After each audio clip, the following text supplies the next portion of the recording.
Za mpe na mwa thème moko spécial pour toza kolobela penza mboka ya RDC kati ya bana ya RDC oyo bayaki awa na kati ya mboka bapaya na kati ya États-Unis.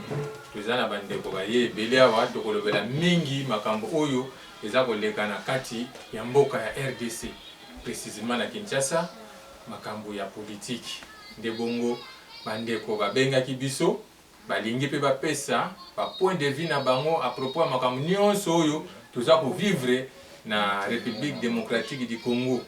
Nde bongo toza na kati ya mboka Amerika, précisément na États-Unis, na état ya Maine, na ville ya Portland. Nde bongo tozo koleka na présentation tokoka koyeba banani baye balingi koloba nini pe bakolobela nini. Nde bongo toza kobanda na invité na biso ya Yambo, toza na ye Papa Mboku azana ako se présenter moko na kati ya diaspora na États-Unis, ako se présenter azanani pe akolobela bino nini aye kosala na kati na émission na bino. Tuyambi bino Tata Mboku Matondo okoyesa biso ozanani musala osalaka et puis susi na ozani mpona mboka. Donc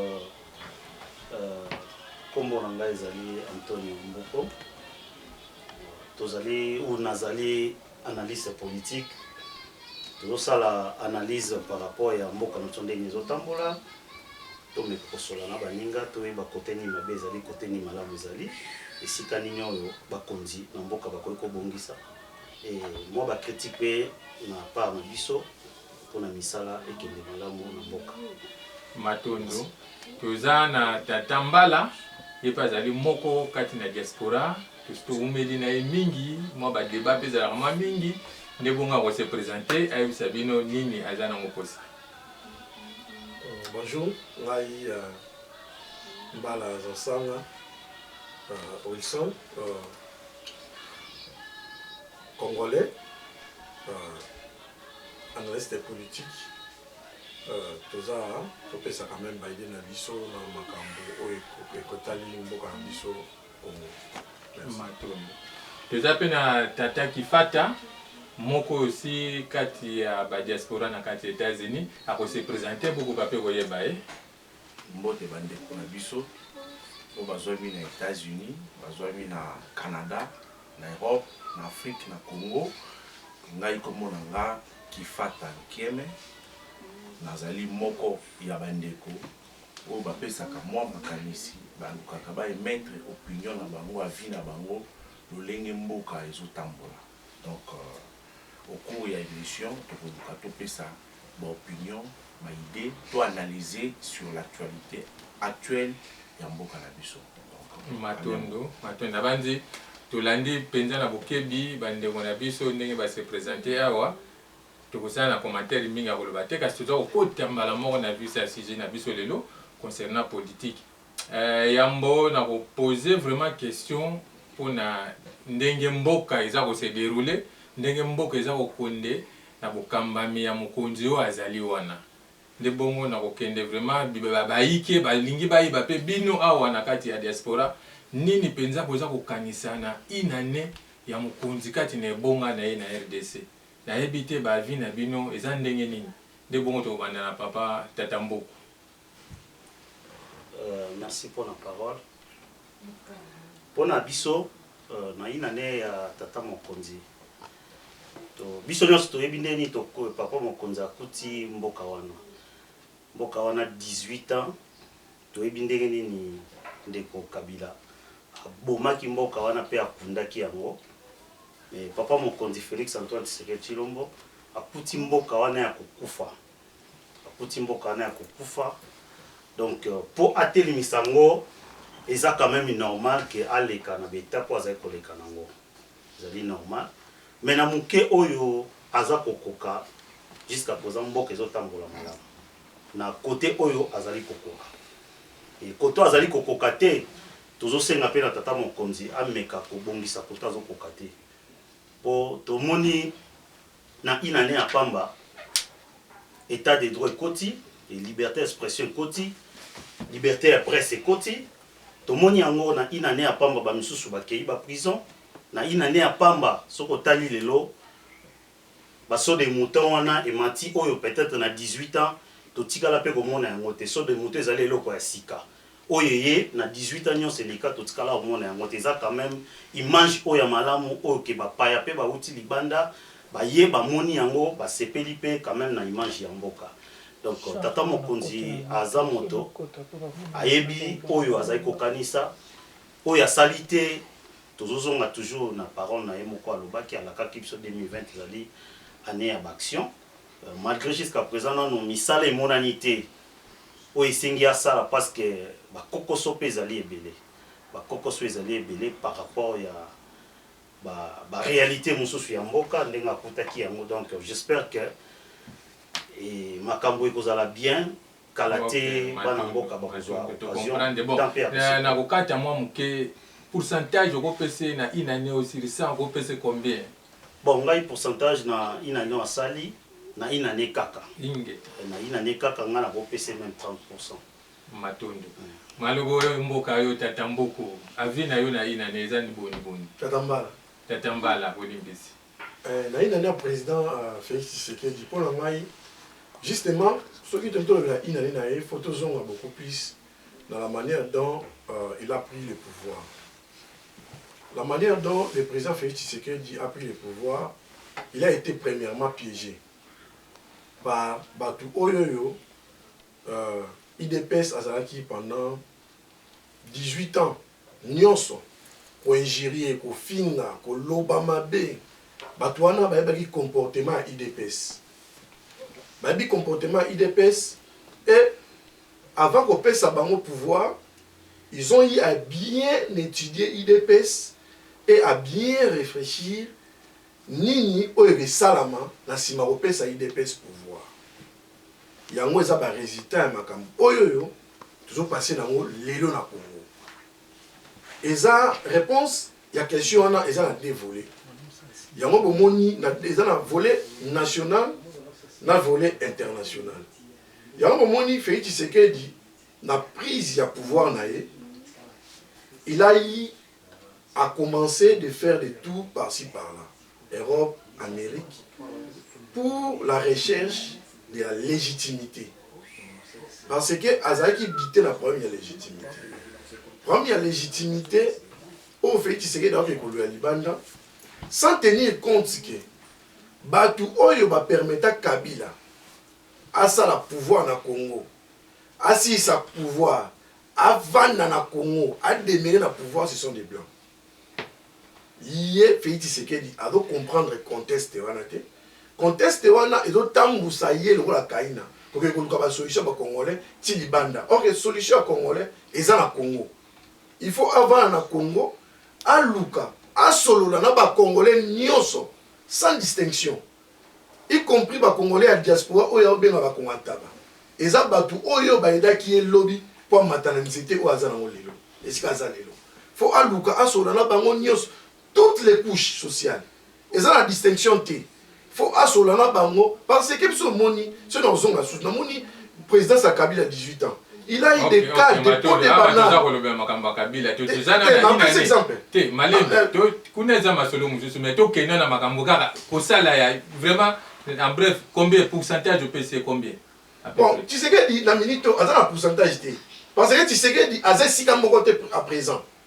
Aza et sika moko ta président oyo ba PC signature mais pour pouvoir ndenge za bongo ezali na ba bon moyen ko ezotambola te ba moyen nyonso na inane na ezotambola te bon inane président ya Félix etambola te la population a do souffrir lelo to mona so moni président sa moto ezopesa ba mort nzala ni yolo ba président sa moto to comprendre tata ki fat malobombo kayo na okinde kombuku ndenga lobi en tout cas naza abattu koyoka opinion na ye franchement et ça désolant mutamaye liaba na ko réfléchir na sens wana a excuser nga mais na opinion nga na ko émettre na inane ya Fachi est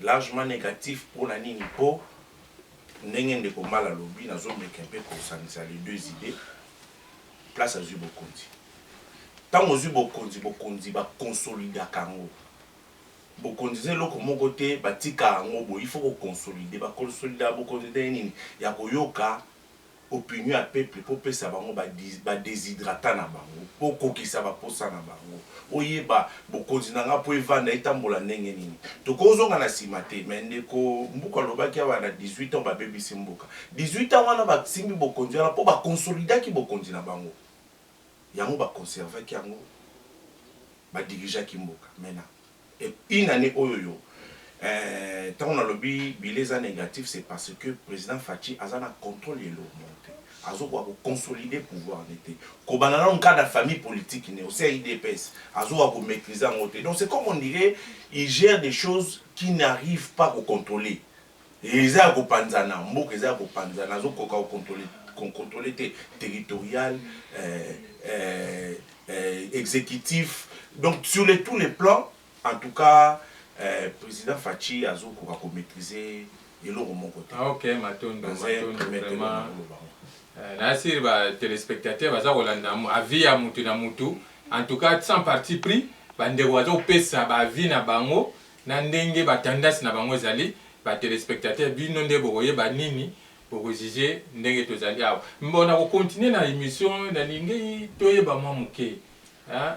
Toujours mon na présidence, tout le monde a magamba inane. Mais ça, les comme on dirait, on dirait mauvais sort. Et loko moko de tiama bezo balu kana kacha présidence wana baliwaya batu. On a yebité bino na kacha diaspora analyse ni bozo sala pour na liwaya batu na kati ya présidence tatamboku. Liloko mboka yo. Oui, avant de répondre yo, na ninga ki un peu na meka ko compléter yo bande ko ba.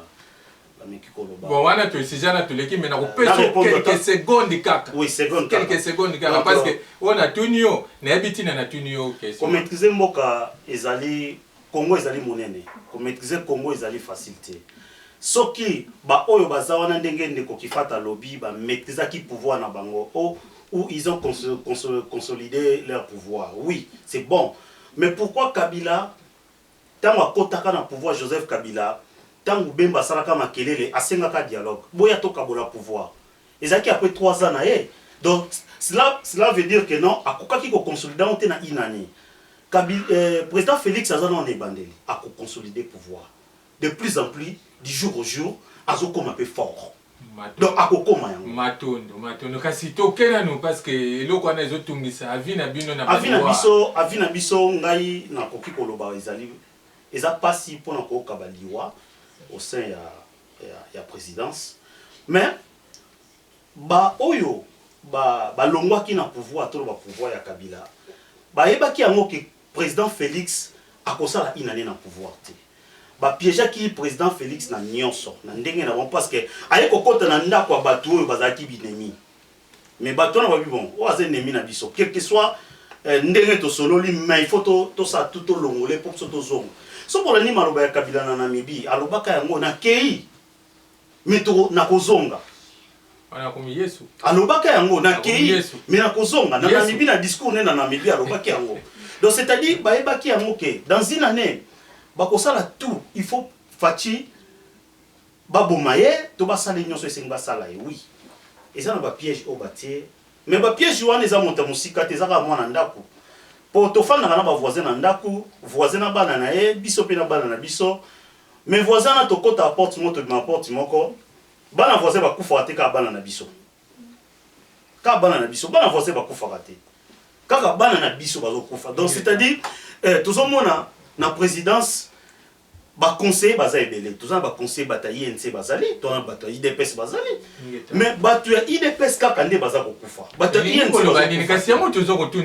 mais réponse ezali donc soki boza koyoka ke moko azali ya kokanga makuna obiso tolobaka mukamate c'est-à-dire ezana ba réseau ebele ezali wana mambeze ebele président Félix Aza président de la République a connu que les karaté à l'obaka a expliqué kabiso analyse mais ezali oui tout ça qu'on reconnaître que wan ezali liwa normalité ezali liwa moko ya bato mokilinde bazo sala loko wana tozo ko reconnaître donc ezali j'ai mon reza wana alors ce que le bindengo zongi esika bande ko balobi bazo ko kate bon ozomona te komi mwa pasi pouvoir oui kokokate ça trop dire mais bato bazokufa bozokoko c'est normal moto monteke komi pasi c'est normal moto abali lelo na moto abala kala expérience ezaka moko papa na liwa eza likambo moto aye kozwa pouvoir lelo ayebi komaîtriser nanu ayebi te ndenge ni pete na tambolaka na tapis rouge il faut ba aider atambola na tapis rouge il faut ba aider asala boye Félix tanga koti amaîtrisaki na ndako esika zokota te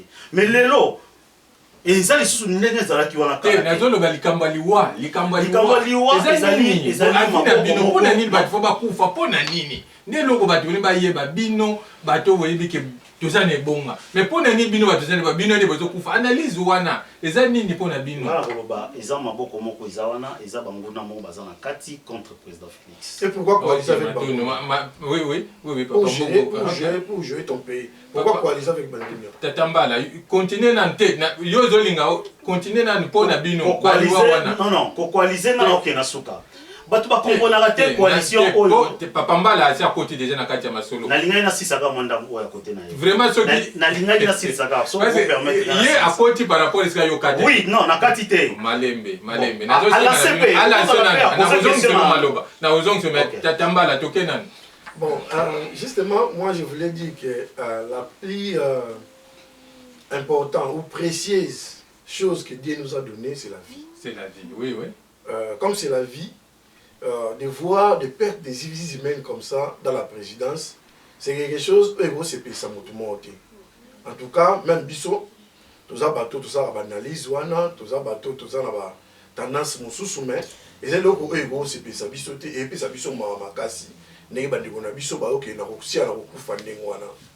Et ça, et là que Moko Boye, Oyoyo, bandeko na biso faut basala nango attention makasi po ba o ko na continuer na si la ndenge wana te na okufa ndenge wana te po ba o risquer basi la bango nyonso baza asuste orke ce basi bango nyonso ezala mabe ezala perte pour la République démocratique. Bon conseil ni no ko pesa malembe et que la perte ya conseil ni no ko pesa na président Fachi na ndenge liwa ezoko la conseil no ko pesa. Bon conseil ezake président Fachi aza personne moko aza plus âgé que moi soko to mona makambo wana aza eloko o arosa na conseil no pesa ezaka afaza na bokebi fa na bokebi asa na intelligence makasi parce que na mokili to ya na ba manière o batu bazaka na mona mokili soko moni esika oyo ezopeso liwa ezopesa yo liwa ezopeso pasi ezopeso nzala ata na Bible ko mama so iloboko wana ezosepesa ote esaloma te ezopeso pasi même na kimoyi bakataka yango wana bozo banini bozo senga na atika biso ko se to pesa yango wana atika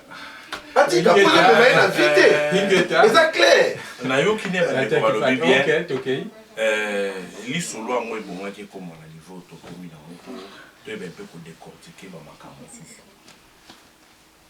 On ne pouvait pas dire accuser l'autre, c'est parce que liwe comme kota lelo. L'autre wana to komi ko accuser. Bato to vandi na bango lelo to komi ko mona ba mabe. Lobby eleki bango ne moto se servaki. Que ça soit les Koveka, Tal Kamere, que ça soit bande qu'on a besoin FCC. Lobby to se servaki na bango. Pour tout ça la coalition. Pour ba mabiso na bokonzi. On a bien le président Nabiso Fachi a abandonné, délaissé la Genève. Moral abattu, base ye bengi, tout ça, tout ressort dans l'histoire. Base benga qui, président Salaboy, appuie à Kamé. Est-ce que tant appuie à Kamé, il y a qui l'est, on a posé aux alagités. Donc,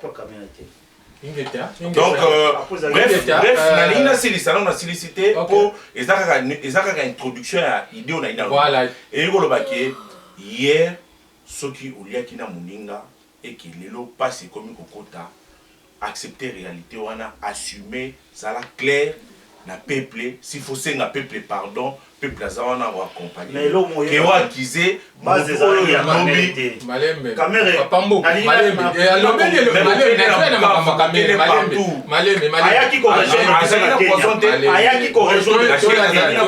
Biso tanto na Kenya. Papambo. Caméra zalagité. Papambo. Caméra lomo zonga siko na makamba. Na campagne avec Malembe. Nazo poser question. Malembe nazo poser na makamba. Nazo poser likamba caméra siko. Toke mala moko na sujet. Bon concernant caméra. Ndenge zawana bino bato bozalaki na kamere soki na koloba bongo sikoyo na minute yo kamere aza na prison sikoyo na kozala na kamere na prison ezali manière moko bozo dégager ye ou bien ezali état de droit oyo bino boza ko prôner sikoyo selo oyo parce que olobeli makambo pe ya Kamere ndenge ya introduire biso tolobi sikoyo ye Kamere kozala na ye na prison eza manière moko bozo dégager ye ou bien eza manière moko boza ko prôner état de droit oyo bino boza ko lobe. OK. Tango Kamere ataki loboko ne na kanyaka bato aide pesi bazalaki wana te. O mais na présidence. Azali na président tango ataki maboko ne na kanyaka ya mboka. Président Fachi azalaki wana te. Malem. Donc nde oloba Kamere azalaki ko signer abimisi mboka na ndenge ne président yebi te. Kamere azana ba dossier. Alors boza na pouvoir. Kamere azana oui, non. Comment expliquer Kamere azana mbongo président yeba te c'est directeur du cabinet chef de l'état. Kamere étant à côté na pouvoir, à côté gouvernement sortant. Pombongo ebima signature ya suka nene za. Asa directeur de cabinet. A comment na place à président de la République. OK. Azali Kamere azana ba erreur rebelle. Ba dossier na ezali ebelé. Surtout bani na premier dossier na ya $150,000 oyo a signé azwa mbongo na banque pour na mariage na ye sans encore ya président de la République. Kamere chaque voyage voyage nyonso président de la République abandé kosala ba billet ezali efuta ba billet avion ya $800 Kamere abandé kotia $3,500 par personne.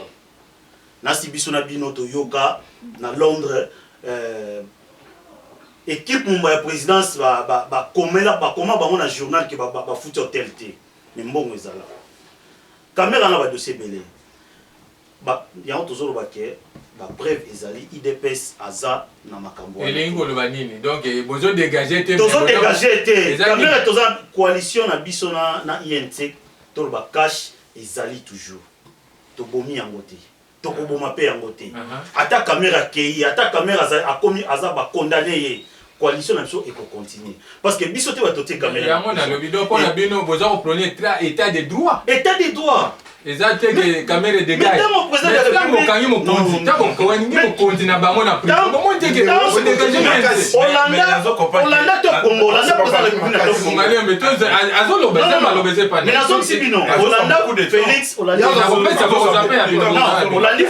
Hollanda Félix na to Congo wana za président de la République te alobaka yango ata camarade waza pembe na ngai soki ayibi akokende prison Kamere ezate que Kamere batie na prison pour que to boma coalition non ingeta et c'est l'état de droit bon normalement ndeko na biso loba mais na comprendre que ana balaki moi trop na makambo po ceux qui osa analyste politique ndenge to loba biso il faut comprendre politique ya mboka na très bien politique ya mboka na biso ezali politique ba benga ngo politique ya triade politique basée sur les trois axes ezana axe IDPS axe INC na axe FCC.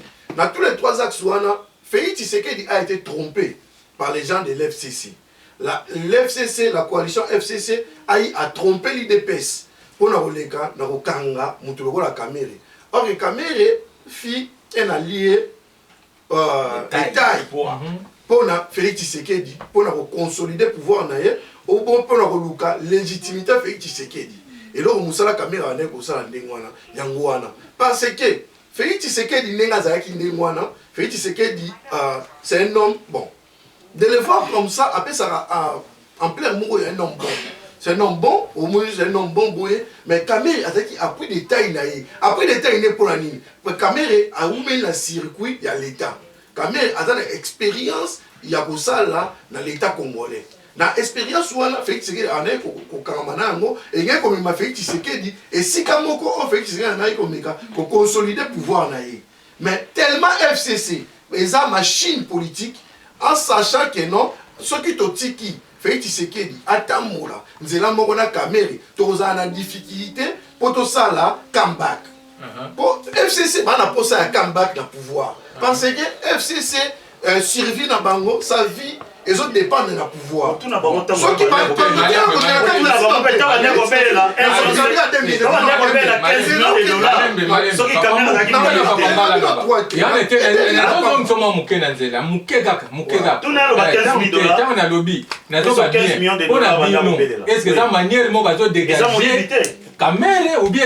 façon moko boye bali ba premier état de droit analyse na bino ndé ko $15 millions lelo ba komi ko boya ke malembe papa mboku Qui t'a manqué. Normalement, moi je dirais ceci.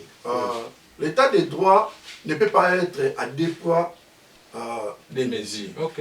Que non, les gens comme les Albert Youma sont en liberté. Je vous informe aujourd'hui,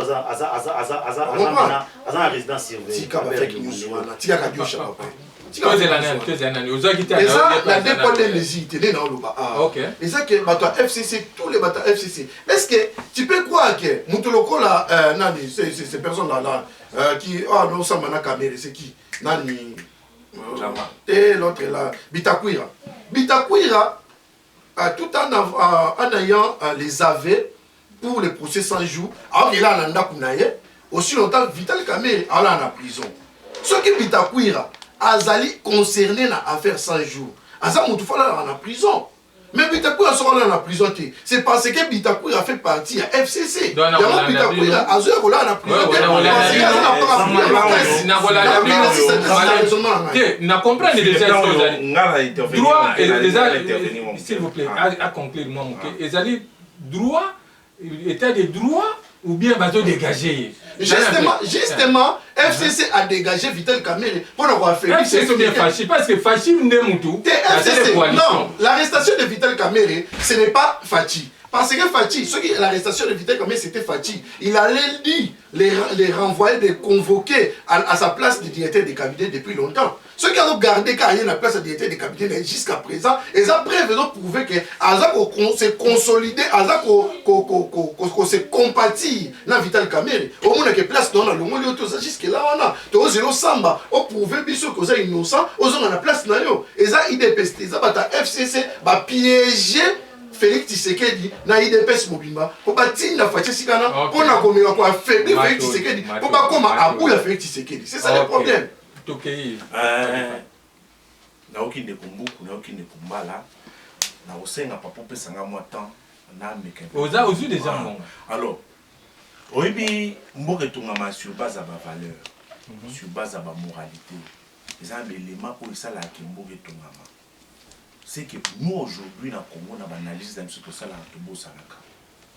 Moto congolais sur les petits peuples qui bon moto na moral ba valeur on les a perdu. Yango wana bokonzi oyo to pe politique les choses à la appliquer et pas ya moto oyo ba valeur les a perdu ki bon moto na ye ba si ba yiba yango toujours vivre ba conséquences au monde. Na kokosa batu ba état de droit na kokosa biso ba biloko fallait za te pour qui bon moto ya batu ça li sous na place te valeur humaine les a perdu na ba dirige na classe politique congolaise parlant na lobani parlant na revenir na loko moko eza logique normale. Moi je commence à voir que au moni Kabila ninga bane ko sala biso autour ya ba dialogue lelo abengi dialogue oyoyo abengi sen quoi nazo mona po ndiye Fachi azane président menacé à dialogue à Kabila dans le sens nini Kabila loko azokuluka a consolider pouvoir mais pour au jour d'aujourd'hui Kabila ça toujours na mort loba sur tous les plans même sur le plan état des droits wana sur le plan justice sur na niveau nyonso Kabila azan toujours na mort ya koloba yango na tout ça là que Fachi azoloba état des droits moko oza juste te pas bato FCC ils ont exercer comme pas comme il se doit et pas bato mususu ba kuchama kelele état des droits ça les ba bon état des droits il faut dans bazongisa non peuple donc il faut bazongisa non bokonzi nanu na justice na yango bon moko etamola malamu dans cette façon moko otonga mate moko ezokufa de chaque jour moko ezokufa na comprendre bino na mais ba téléspectateurs baza kolanda penza ndenge ni toza kokende bon olobeli likambo ya FCC olobeli Fachi bosikoyo selon banalise wana nazo banda penza na yo selon banalise so ozo souhaiter nini mariage entre Fachi na FCC ba continuer to ozo senga ba kabwana bo soki ba kabwani avantage ni ozala soki ba continuer désavantage ni ozala na siri ba téléspectateurs ba ko comprendre biloko nyonso e bandaka na soubassement na origine soki fondement eza bien te quelque soit place mo koma bo sa lelo monter donc la place to komi lelo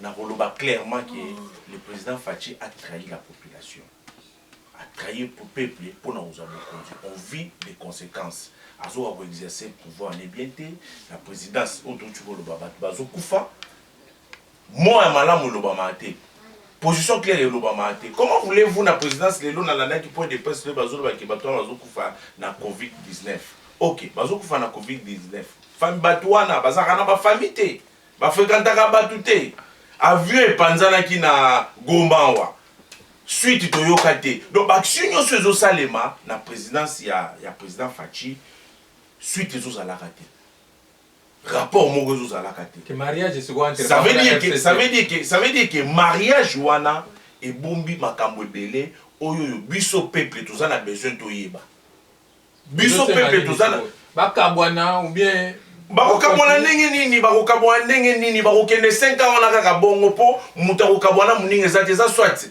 Fachi c'est clair Fachi akangi Kabila ou soit Kabila akangi Fachi donc mongo na bango ifazonga na pouvoir pour kimi ekota aussi longtemps que bango bale bazalonga ba électron libre ba guerre wana ko continuer biso ba petit peuple nous on parle au nom du petit peuple to bana toujours pour souffrir misère et bandoko bakisamaka quel est l'intérêt excusez papa quel est l'intérêt du petit peuple na ba millions de dollars au ça les dans détournement au jour d'aujourd'hui ancien ministre wana ancien député wana sénateur wana bato wana nyonso akala bazwaka mbongo ya l'état congolais bato wana classe politique nyonso ya 18 ans wana utolika bazwaka mbongo ya état congolais balobelaka yango te mais petit peuple enseignant bazoka ata kozwa salaire te oyo azotangisa mwana biso na mokolo ya lelo azozwa salaire te mais oyo azalaki lobi ministre azozwa ote mbongo na ye akala eza na sens te eza baenveloppe ya millions de dollars d'où ezolakisa ke Fachi na FCC basangani po badetourna kaka millions ya peuple congolais millions de dollars nanu na présidence oyoka te ke mbongo amoke kaka millions peuple azosouffrir peuple aza na nzala toke na ota tambala analyse na yo concernant makambo oyo tolobi ya mariage entre FCC na Fachi eza ndenge nini bakontinue kaka ou bien soki bakokontinue conséquence nini so bakabwani avantage nini meka un peu kopesa ba téléspectateurs moi étant qu'un analyste politique moi je dirais que FCC cache sont bités tous d'un sentiment de peur. On va caractériser par un sentiment de peur, tous les deux côtés. Parce que du côté cash ou du côté FCC, ils ont peur de l'échec. Échec au Egezala suivi, il y a mort politique ou bien mort, il y a vie humaine, il y a mort comme on a bango, il y a entre bango. Donc, tellement pas caractérisé na père wana il y a un mutuzo salake va continuer la carte coalition na bango tout en sachant que ceux qui na sali moninga na mabe que na na résider contrat oyo ngana ye ngai na gozo lobby na go se retrouver lobby na libanda ye a go se retrouver lobby na libanda na kobanga na kati na bango wana et ça que va continuer la carte coalition et le peuple est en train maintenant de souffrir na biso ezake tout le monde bien na peuple congolais parce que va confisquer pouvoir entre bango ne va confisquer pouvoir il faut ça de toutes les façons va travailler population à mon clair bakabwana to ba continuer bakabwana neni na to pesa no réponse awa bango po bakabwana eza pasi eza nini Fachi soka kati alliance na Kabila ayebi que y a la ciment c'est la guerre et cette guerre Fachi ne saura pas s'y porter. Ce qui Fachi kati ni na Kabila lelo c'est la guerre. C'est à la Kabila, c'est à la musée de Laurent Désiré Kabila. Tant le musée Désiré Kabila a Kataki alliance na Rwandais, vous avez vu ce qui est venu. Monaki, il y a la même optique wana, Fachi qui est la même optique. Fachi qui est la même optique. Azobanga kokata contrat entre FCC pas ébiliwe écouter lobby. Kabila peut servir les dépendre na pouvoir. Et puis que ceux qui coalisent Katani, yembe akokoka sous ko vivre été ou bien c'est l'exil ou la mort. Il y a un moment que coalition de continuer. C'est à nous maintenant les peuples congolais, nous devons faire pression à ces gouvernements ou de les bouter dehors pour tous au pouvoir en abysso. Pour le bien-être de la population. C'est ça. En tout cas, tout c'est le maloba. Na maloba ou ba lobi. Ngai na koloba kaka boye. Parce que Bolanda président Fachi na discours na sala na Londres.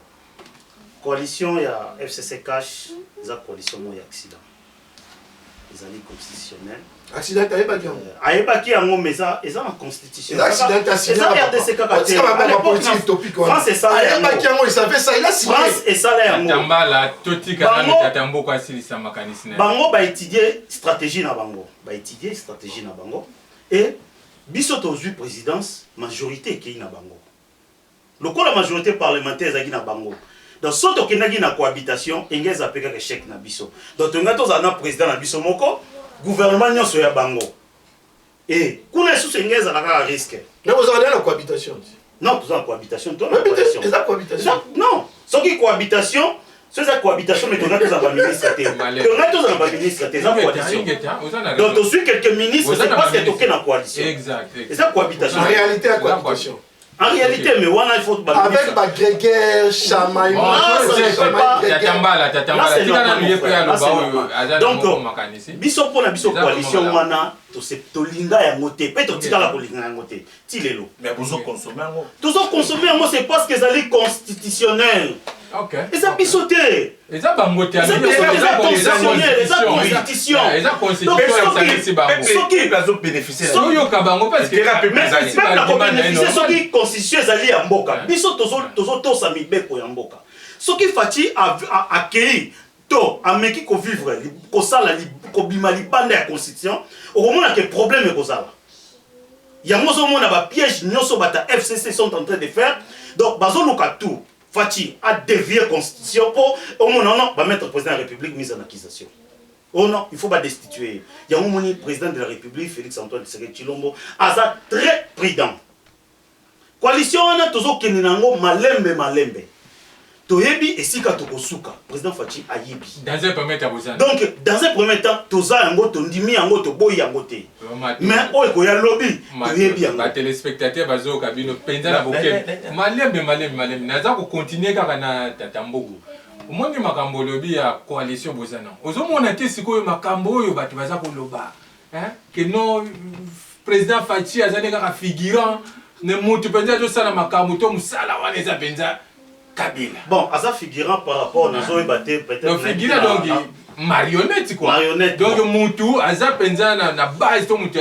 Parce que FCC n'est pas la majorité dans le Parlement, FCC n'est pas détenu dans le ministère rebelle, FCC n'est pas un monopole même dans la justice. Donc, moi, quand je me dis que Bazolo Baké, président Fati Aza figurant. Vous avez dit que moi, personnellement, je ne pense pas que... Est-ce que vous justifiez on dit que ça n'est pas solo? Bon, pour l'Angaï, il y a dit que le président Fati Azali, président de la République, a plein pouvoir. Il a plein pouvoir. Mais coalition, on a... Peut-être que aux 8 ans, quand la constitution est comme Biso toujours na raison. Donc, le président Fati Azo Sala, selon Mibeko Yamboka. Mais il y a dit que ce qui est le président Fachaza malhonnête, peut-être les gens pensent, mais je ne pense pas. Azali, président de la République, Azo dirigé Bisso, même si Kabila a bien Fati, président de la République. Azali, sénateur, a vu à tout chacun, Etali Makambouya, président cité.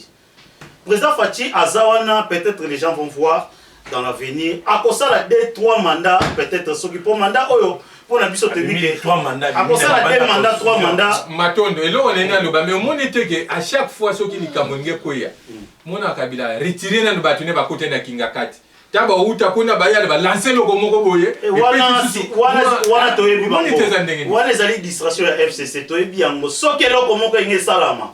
Bakendaka ba beti eloko moko population a commis distrait, a komotala mambo bango ba lobby. Kasi nini yango eza système politique ya bango. Bakia ba yokani eloko moko ba souffler c'est que na litoyi. To banda komona yango banda bazala na pouvoir. Soki population telemi journée wana marche au moment où bango ba lancer le moko boye kaka pas population qui côté kuna après bango va profiter ba sala le moko donc système wana to metisa bango to yebi bango et bakokoka le côté pouvoir peuple congolais to ça ba congolais biso nyonso makambo ya kitoko koya bozala patience boko sepela président Fati na bozonga kaka na ebandeli place babanda ikosolola biso zalaki te intérêt peuple et lubama kité intérêt lubama qui est intérêt bokonzi ozwa bokonzi ngai na kobatelama jamais baloba que peuple yo ozwa lipa peuple yo vivre bien eza conséquence, eza résultat makambo oyo biso zoloba. On fait tant que exercer politique, eza pour na bien-être ya peuple. Peuple a tiré profit. Mais tant que toujours ça la coalition, toujours ça la politique pour na bien-être ya peuple, ça n'a pas de sens. C'est prévisible, c'est clair que les deux partis bazobangana. Donc c'est prévisible que Kabila Nemutu a dirigé la classe. Oui, j'affirme ça. J'affirme ça. Bon, normalement, même l'opinion publique interne, l'opinion publique internationale aussi, le sait, que Félix Tshisekedi, c'est un président pantin. C'est un président pantin parce que nous avons 3 pouvoirs autres en la République normale. Les pouvoirs bien pouvoir judiciaire, pouvoir exécutif, le pouvoir parlementaire. Sauf que le pouvoir parlementaire, tu verras que Fati a la majorité.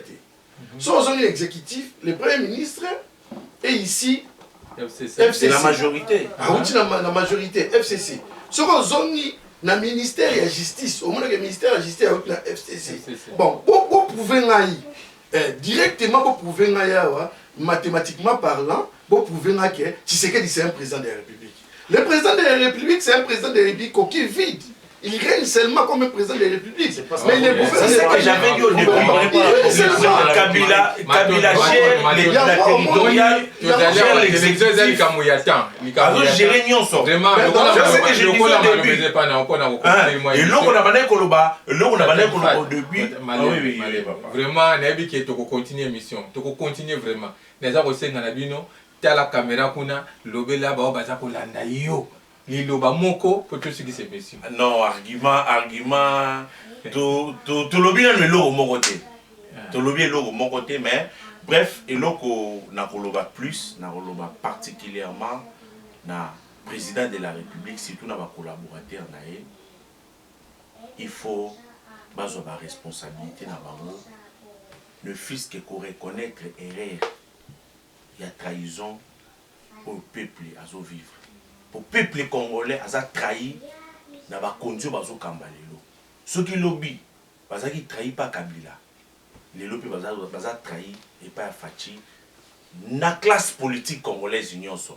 D'où celle est la meilleure issue. Ceux qui Fachi appellent qui Kabila le bon côté, classe politique, il fallait pas qu'il exil. Ceux qui classe politique, qui exil, donc la génération sika, ou parfois peuple a espérer le boko. Mais excusez papa, na suki seza malobasuka. Lokola ba o ba yepe na fachi, ba meki déjà gousse. Lobi ndeko nanga Daniel Safu, ba meki déjà supandakala. Ba soko ko kabundu ye wana tiki place ya sambe. Akangi yango lokola porte ndako nae. Pour na nini po azo exercer pouvoir pour l'intérêt nemoko personnel. Peuple congolais a souffrir, peuple a souffrir, il faut politique et à l'exercer pour la bien-être de la population. Ne fût-ce que maille, ne fût-ce que courant, ne fût-ce que lipa. En tout cas, président, il faut faire la mise sur assez un peuple congolais la trahison à salaire. Ok, na asir bolandi tata kifata, apesi conseil, de bon tozo ki na tatambala, et le ba pour nous conclure, ba téléspectateurs baza bolanda biso. Premièrement, Ngaï na koloba boye pour le peuple congolais. Le peuple congolais, le problème c'est quoi? Le problème c'est yon mutu ozo souffrir na minute. Mais tu sais que les Sikaza ont souffert, je suis certain. Alors dans la chambre climatisée, aza bien véhiculé.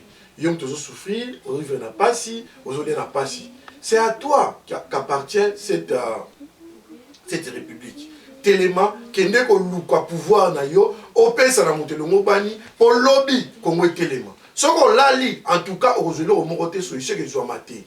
Mais ce que je voulais dire au président de la République, c'est quoi? Président de la République, on est en train de tuer dans ta ceinture.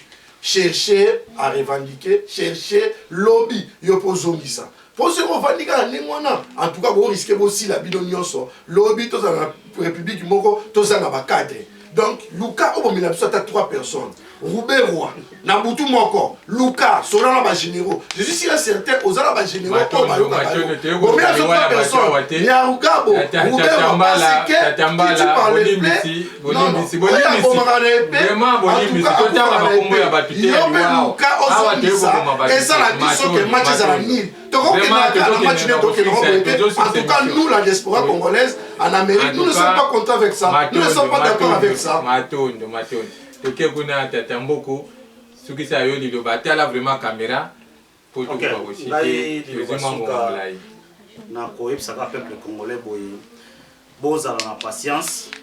Président Fachi ayebi pasi ya ba congolais. Slogan oyo tolobaka wana ezali te slogan wana ezali réalité. Le peuple d'abord. Bozala na patience. Toyebi kenan to sepelite pasi. Euti mosika pasi euti mosika. Mais ezali na mokolo nango oyo ekosila.